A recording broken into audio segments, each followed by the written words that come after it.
Ramadan, as a term, as a culture, as a belief, it's about doing good for someone, feeding someone, healing someone. My name is Leonardo Moqdad. I'm 26. I work at Ahla Fawda as a creative director. I'm Ziad Daouk. I'm 27 years old. I'm the operation manager now in Ahla Fawda.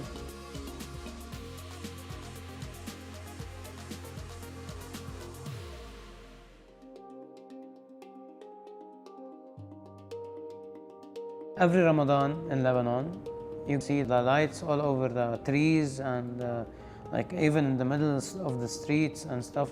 This gives a very good spirit for Ramadan. This year we have this electricity crisis. We don't have any lights. We don't have any decorations. We used to have like festivals. We don't have this. No spotlight on Ramadan this year. It's just like a normal month now because you don't have any decoration to feel the spirit. People will eat their suhoor without electricity. They're on the candles. The electricity crisis, financial crisis, all gathered together gave us Ramadan in this faded version. The Lebanese people are facing a lot of vulnerabilities. Other than the food and the electricity and the water, it's medication and education. And it's a big cluster of depression and anxiety and wanting to do something but not being able to do it. So everybody's on survival mode at the moment, including me. I'm not in a good place at the moment. My survival medicine could be doing humanitarian work. In the past 3 years, people are very in need for humanitarian aid. On August 4th, I went to a place in Payune. It's a coffee shop, and then suddenly we feel like the floor shakes. We thought it was an earthquake. Then we heard a car crash, and we went out to see what happened. But by the time we got up and wanted to open the door opened itself, and then boom.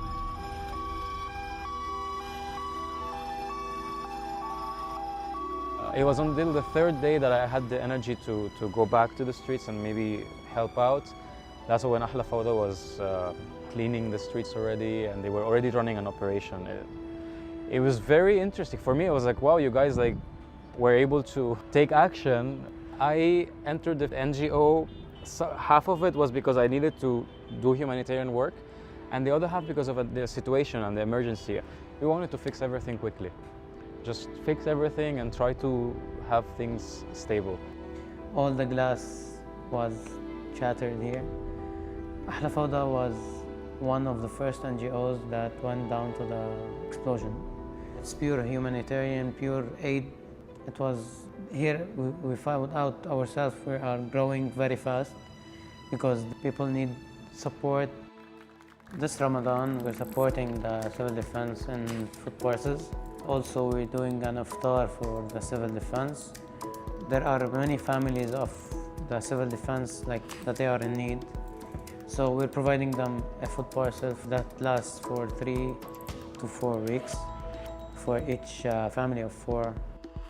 Civil defense does rescue missions in the mountains and in the sea, and the civil defense was there, very present during the explosion. They have a presence, but it's just like they're not celebrated enough.